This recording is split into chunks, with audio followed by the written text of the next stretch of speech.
Shadowlands story pulls together threads that started in Warcraft 3 and wove their way through many of our expansions. We approached it like a drama in 3 acts. Now, as the third and final act begins of the saga, we need to stop the jailer from reaching his ultimate goal, which is to rewrite the rules of reality. Eternity's End serves as the final chapter of one book of the Warcraft saga.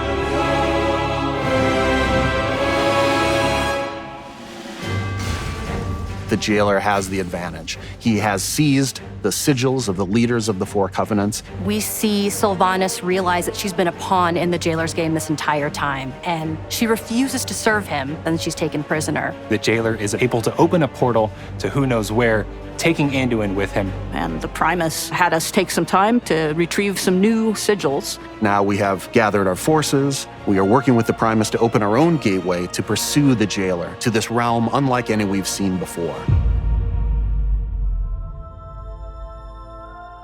The Primus opens a portal, and we come into this alien land. It's completely white, foggy. We're walking on water for some reason. They can only make out some shapes, some figures there, some crazy devices and consoles. Eventually, you make your way to a giant gate, and behind it lies Zereth Mortis. Zereth Mortis was created by the first ones, and it is intended to create afterlives. Think of it as being tucked away in the fabric of the Shadowlands itself. It's kind of the behind the scenes of these afterlives that we've journeyed to. It's the land where the progenitors, the first ones who created all of the realms of the Shadowlands, this is their workshop. They've created everything we've experienced in Azeroth and Shadowlands and even realms we haven't discovered yet. These first ones built the universe as far as we know, but their intentions or methods are completely unknown. But of course, the jailer's presence here is disrupting this process. And we're working to push back against the jailer's forces and protect this place.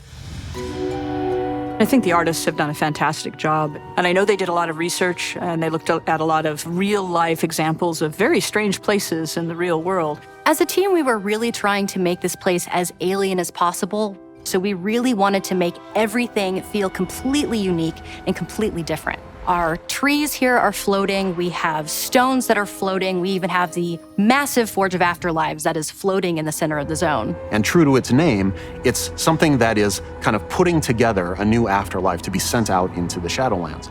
We have this water all around you because water is really the catalyst for any kind of creation. It's actually unlike any other water that we've seen before. This is actually water that we can walk on. It almost creates like a threshold between Zereth Mortis and some other kind of more primordial space right below it. Everything you see in Zereth Mortis has a purpose, an intention behind it. For us, it was really important to find ways to convey that intention in the environment itself. And one of the ways in which we did it was through this duality between a lush and a dry biome. In the dry biome, we see perhaps what the original look of the zone was when the progenitors were first establishing this workspace for themselves. And in the lush biome, we see the result of their experimentation with plant life and fauna and things like that. These are all test beds for what we'll eventually see elsewhere. From there, we started thinking about what kinds of creatures would be in this place that are fundamentally prototypes. There's terraforming here. There's creatures that are building afterlives. We tried to really stretch and think what that might be like. My personal favorite includes the giant armored snail, and we also have a progenitor chicken, which answers the question of what came first. These first ones who crafted Zereth Mortis, what they left behind were the Automa, meant to take care of the place and make sure that it fulfilled its function to create afterlives. The Automa have several different classes, and you can see this in their silhouettes. We have the builders, we have the protectors, we have the casters, and each one of them have a specific role within the Shadowlands. And then you'll also discover the Jiro, which are a part of the Automa. They're a little more quirky, they have a little more personality. They are a little more sentient than the other Automa, so some of them even split off to pursue their own desires. Unfortunately, when we found our way in, Devourers also found their way in. They are ravenous. They're consuming this weird energy, and it's causing them to mutate and to fall apart. And the Automa, where they are confronted by them, some of them are fighting them off. And so it's going to take some time for them to understand that we're here trying to help them drive out this threat. Fortunately, we've got some allies. There are some enlightened brokers here that we're going to be working with. But it's a broker that arrived here quite a long time ago and has had a change of heart from looking at the world as a very transactional place to seeing this place as a holy place, a sacred place. We meet an enlightened one named Fareem, and Fareem needs our assistance, and in return, he leads us to Haven, which is a hub that has been created out of progenitor ruins. And this is where the enlightened really have made their home. Haven serves as our foothold here, as well as use it as a base of operations and really start unlocking the mysteries of this land. The enlightened brokers are intent on protecting and preserving the work of the first ones here. But now they're seeing Zoval bring his forces against the Atoma and tear up the land, and they are eager for assistance. The brokers themselves are very ostentatious, they're very into materialism, but the enlightened are not that at all.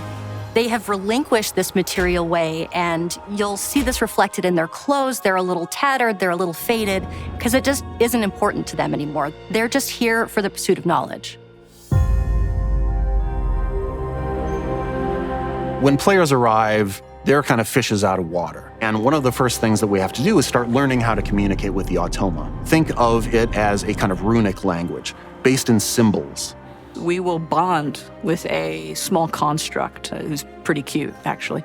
And with his assistance and the assistance of Fareem, we will learn eventually how to understand the symbols through the cipher of the first ones. We'll uncover different parts of this alphabet and start to learn more about the progenitors and Zereth Mortis itself.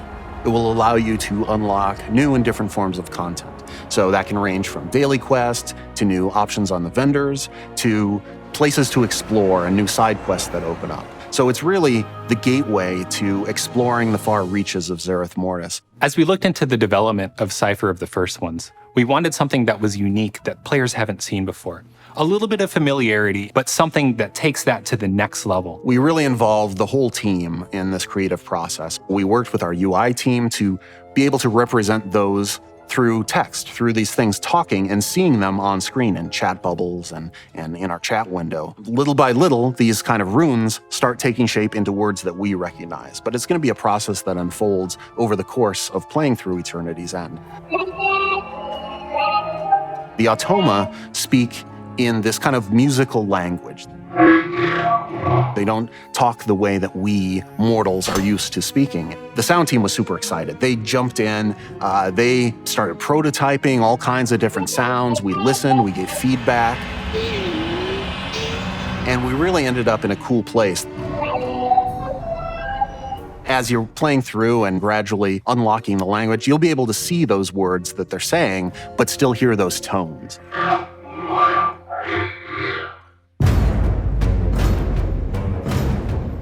The jailer's true goal has never really been to escape the Maw or to gain power. He's been focused on reaching this place called the Sepulchre, to go into this place of power and to really rewrite the rules of the universe. We'll learn that the jailer has breached the Sepulchre of the First Ones, and this becomes our new raid for Eternity's End. We're going to gather our forces, we're going to pursue the jailer inside. Once you go inside the Sepulchre, there's some mind-blowing visuals. This is a place that should not be able to exist according to the laws of physics as we know them on Azeroth. Just looking out into this impossible sky of seeing these ancient works of the First Ones, those laws don't apply to anything we see here. Among the bosses that we're going to face in Sepulchre of the First Ones include the jailer's forces, maybe a dreadlord or two that you haven't tied up loose ends with. We'll face a consular. This is similar to a being like Algalon, but the jailer's gotten to it and has infused his domination magic into the consular. Before we get to the jailer, however, we need to get to Anduin first. Our hope is that we can learn whatever Anduin knows about domination magic. We need to be able to resist it, or better yet, fight it. We know players have been waiting a long time for the return of tier sets, and as devs, we have too. It's a great blend of progenitor magic, golds, and metals, along with those class-defining silhouettes. wolves for shamans, pointy things for rogues. It's going to look amazing. Our class and combat team was super excited to bring class sets back. This is something that felt really right for the story. We're in the final act of the Shadowlands saga. We're here literally on the brink at eternity's end. And what better place to fully unleash the power of these classes? And I think players will really enjoy the return of those class sets just as much as the team enjoyed making them.